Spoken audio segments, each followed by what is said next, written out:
brought to you by Sensodyne K। अभी लेके आए सेंसोडेंट के। टूथ का करंट गॉन तो लाइफ का करंट ऑन। पाकिस्तान की राजनीति में संयोगों और विडंबनाओं का खेल हर घड़ी चलता रहता है। एक संयोग हुआ 30 जनवरी 2024 को। आम चुनाव से महज 9 दिन पहले पाकिस्तान की एक विशेष अदालत ने पूर्व प्रधानमंत्री इमरान खान और उनकी सरकार में विदेश मंत्री रहे शाह महमूद कुरैशी को 10 बरस की सजा सुनाई है साइफर केस में। ये मामला क्या है? दरअसल मार्च 2022 की घटना है। तब इमरान खान प्रधानमंत्री पद पर बने हुए थे। हालांकि उनके खिलाफ अविश्वास प्रस्ताव लाने की तैयारी चल रही थी। उसी दौरान एक रैली में इमरान खान ने एक सीक्रेट लेटर दिखाने का दावा किया था। कहा था कि अमेरिका मेरी सरकार गिराने की साजिश रच रहा है और लेटर में इसका सबूत है। फिर 9 और 10 अप्रैल 2022 की दरमियानी रात अविश्वास प्रस्ताव पर मीटिंग हुई। इसमें इमरान खान की सरकार गिर गई। कुर्सी से उतरने के बाद उनके ऊपर कई मुकदमे चले। उनमें से एक सीक्रेट लेटर वाला मामला भी था। आरोप लगे कि इमरान खान की हरकत की वजह से पाकिस्तान की छवि धूमिल हुई और डिप्लोमेटिक रिलेशंस उसके खराब हुए। इमरान कहते हैं कि मुझे जबरदस्ती फंसाया जा रहा है। जहां तक हालिया मामले की बात है, ऑफिशियल सीक्रेट्स एक्ट में आजीवन कारावास से लेकर मौत की सजा तक का प्रावधान है। हालांकि जज ने अधिकतम सजा नहीं दी। वैसे इमरान तोशाखाना मामले में पहले से जेल में है, 3 बरस की सजा काट रहे हैं। अब 10 बरस की सजा बढ़ गई है। पाकिस्तान में 8 फरवरी को आम चुनाव होने वाला है। इमरान पहले ही उसके लिए अयोग्य ठहरा दिए गए हैं। साइफर केस में सजा मिलने के बाद कुरैशी भी अब चुनाव नहीं लड़ पाएंगे। तो आज हम जानेंगे इमरान खान की पूरी कहानी क्या है और क्या वो कभी जेल से बाहर आ पाएंगे।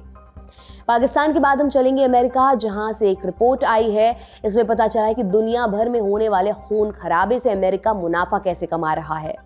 नमस्कार, मेरा नाम दिव्यांशी सुमराव है। आप देखना शुरू कर चुके हैं दी लल्लन टॉप का इंटरनेशनल प्रसंगों से जुड़ा रोजाना का कार्यक्रम दुनियादारी। सबसे पहले कहानी इमरान खान की। इतिहास से शुरुआत करते हैं। नॉर्थ वेस्ट पाकिस्तान और अफगानिस्तान के कुछ हिस्सों में बुर्की कबीले का पुश्तैनी घर है। इतिहासकार कहते हैं कि बुर्की कबीले के लोग महमूद गजनवी के बॉडीगार्ड हुआ करते थे। गजनवी ने 1998 ईस्वी से 1030 तक अफगानिस्तान से लेकर उत्तर भारत के कई हिस्सों पर अपना शासन किया। बुर्की कबीले उसी के साथ आए थे। बदले में उन्हें मौजूदा वजीरिस्तान में जमीन मिली। कनिगुरम उनका बेस बना। वहां से वे घोड़े और रेशम का व्यापार करने भारत आते थे। फिर 16वीं सदी में कनिगुरम में भयंकर सूखा पड़ा। खाने के लाले पड़ गए। तब उन्होंने नई जगह तलाशने का फैसला किया। बुर्की कबीले का इतिहास लिखने वाले खान हसन जिया लिखते हैं, बुजुर्गों ने तय किया कि कबीले को बचाए रखने के लिए कुछ लोगों का जाना जरूरी है। पलायन के लिए 40 परिवारों को चुना गया। पूरा कबीला उन्हें अलविदा कहने के लिए इकट्ठा हुआ था। वे उन्हें पहाड़ी से तब तक देखते रहे जब तक कि वे आंखों से पूरी तरह ओझल नहीं हो गए। पलायन करने वाले मुल्तान, जालंधर और दिल्ली तक गए। 350 बरसों तक सब कुछ ठीक चला। फिर विभाजन हुआ, बसाहट बदली। हालांकि इस बीच उनका साबका क्रिकेट से पड़ चुका था। कबीले के कई लोग सिविल सेवा में थे। उन्हीं में से एक थे अहमद हसन खान। क्रिकेट के बड़े शौकीन थे। उनकी 4 संतानें थीं, एक बेटा और 3 बेटियां। क्रिकेट को लेकर उनका जुनून उनकी आने वाली पीढ़ियों तक भी पहुंचा था। बेटे का नाम था आगाजान।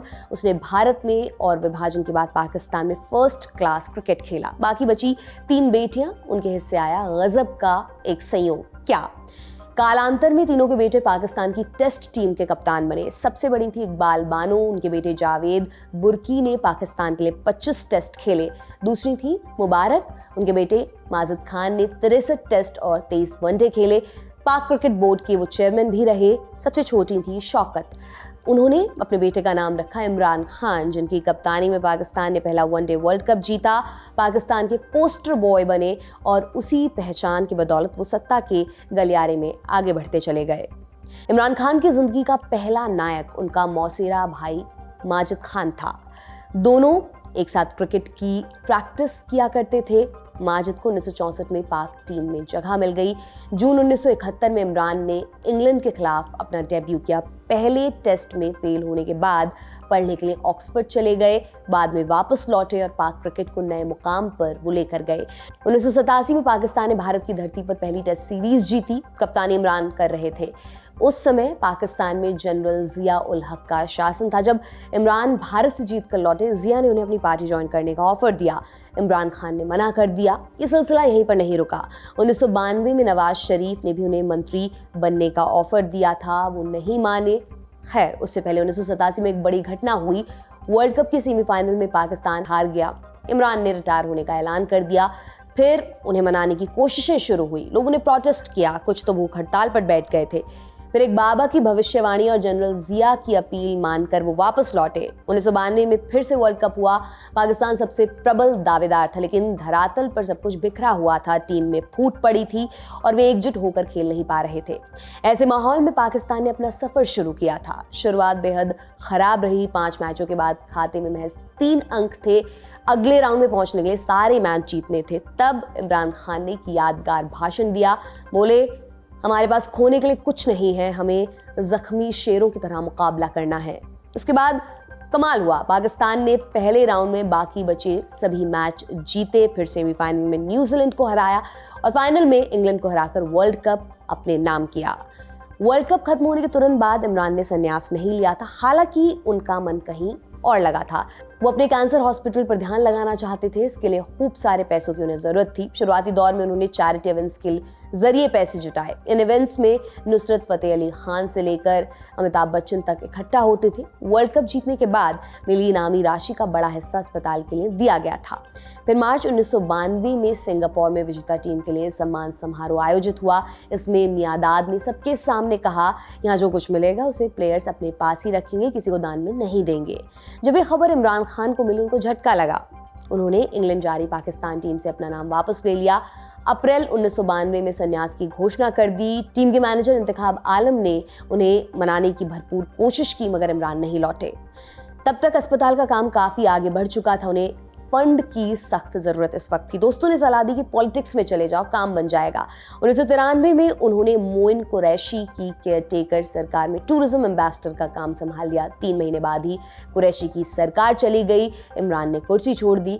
उन्हें अस्पताल के लिए फिर से मदद मांगने निकलना पड़ा। उनकी अपील काम कर गई। कई लोगों ने अपनी पूरी सैलरी दान में भेजी, कुछ ने अपनी संपत्ति बेचकर इमरान खान की मदद की। आखिरकार 1994 में शौकत खानम मेमोरियल हॉस्पिटल की इमारत बनकर तैयार हो गई। इमरान का एक बड़ा ख्वाब उनकी आंखों के सामने साकार हो चुका था। इस हासिल में कुछ और लोगों ने इमरान की मदद की थी अपने स्वार्थ के लिए। ये थे खुफिया एजेंसी ISI के पूर्व चीफ हामिद गुल। वो बेनज़ीर भुट्टो की PPP के बरक्स एक तीसरा फोर्स खड़ा करना चाहते थे। उनके पास नवाज शरीफ पहले से थे, लेकिन मिलिट्री एस्टैब्लिशमेंट को एक बढ़िया विकल्प की जरूरत थी। हामिद गुल ने इमरान की रैलियों में भीड़ देखी थी। उन्हें अंदाजा था कि उनका काम यहाँ बन सकता है।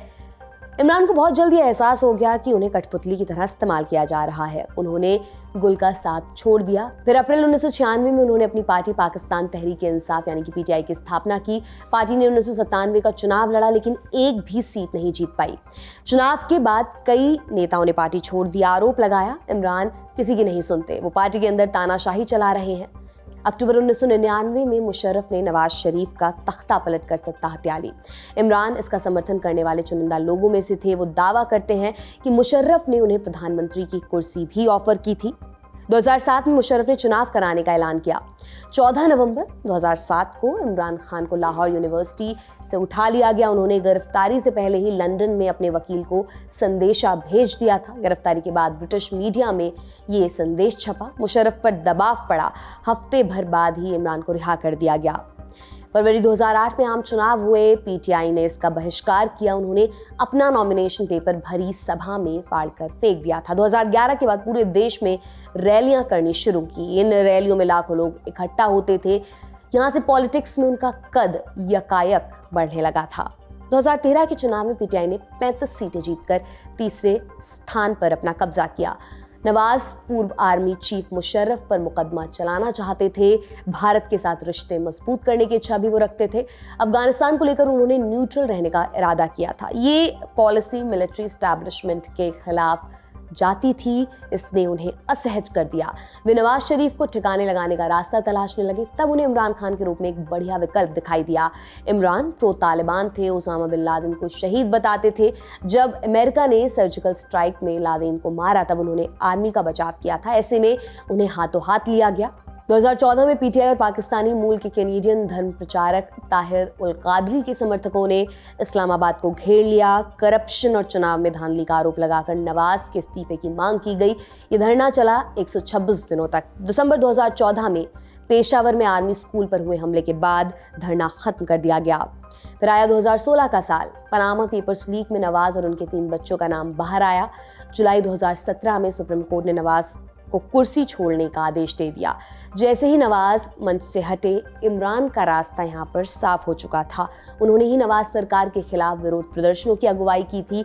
इसका इनाम उन्हें 2018 के चुनाव में मिलना था और मिला भी। एस्टैब्लिशमेंट ने खुलकर भी और पीछे से भी इमरान खान को सपोर्ट किया। नतीजा सबके सामने था। पीटीआई सबसे बड़ी पार्टी बनकर उभरी, मगर यह हासिल करने के लिए इमरान खान ने अपने ही पैरों पर कुल्हाड़ी मार ली थी। उन्होंने एस्टैब्लिशमेंट की उन सभी करतूतों पर तालियां बजाईं, जिसका नतीजा एक दिन उन्हें खुद भुगतना पड़ा था। कहने को वो लोकतांत्रिक तरीके से चुने गए प्रधानमंत्री थे, लेकिन असलियत में और हमेशा की तरह एस्टैब्लिशमेंट के हाथों में उनकी डोर थी। जैसे ही इमरान ने इस सच्चाई से मुंह मोड़ने की कोशिश की, उनकी डोर काट दी गई। अप्रैल 2022 में अविश्वास प्रस्ताव लाकर उनकी सरकार गिरा दी गई। फिर उन्हें अप्रासंगिक साबित करने की तैयारी शुरू हुई। जानकार बताते हैं उनके ऊपर ऐसे ऐसे मुकदमे लादे गए जो शायद एस्टैब्लिशमेंट के साथ रहते हुए नहीं झेलने पड़ते। कई बार उनको गिरफ्तार करने की कोशिश की गई। मई 2023 में कोर्ट के अंदर से घसीट कर ले जाया गया। वहां से किसी तरह निकले तो दूसरे मामलों में परेशान किया जाने लगा। फिर अगस्त 2023 में तोशाखाना केस में 3 बरस की सजा सुनाई गई। इसी के आधार पर उनको चुनाव लड़ने के अयोग्य ठहराया गया।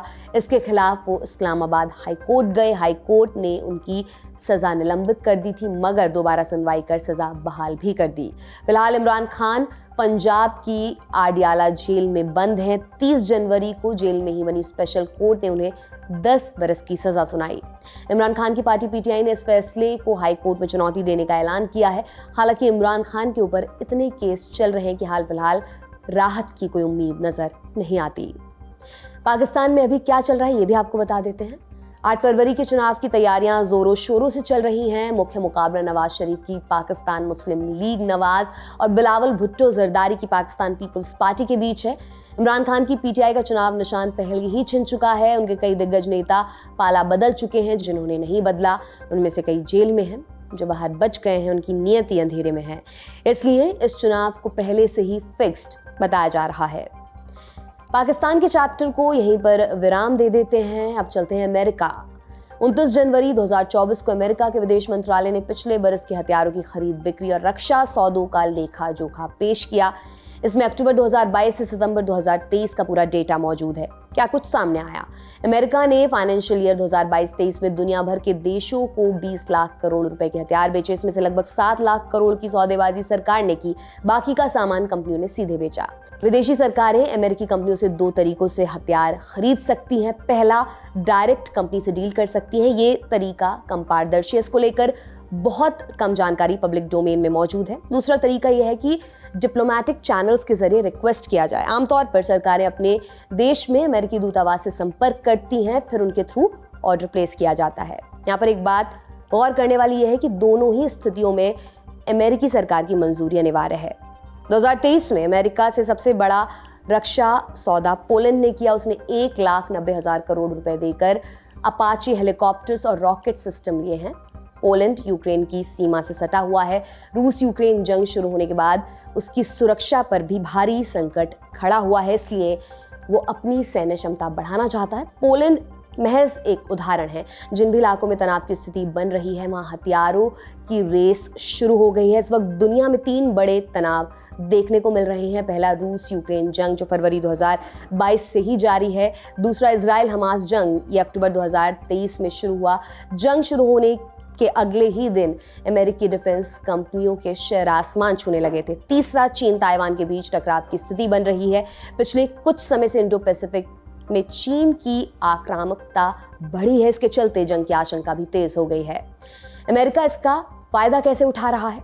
रूस हथियारों का दूसरा सबसे बड़ा सप्लायर रहा है। चीन, इजिप्ट और भारत उसके सबसे बड़े खरीदारों में से हैं, मगर जंग के चलते रूस के ऊपर कई प्रतिबंध लगे हैं।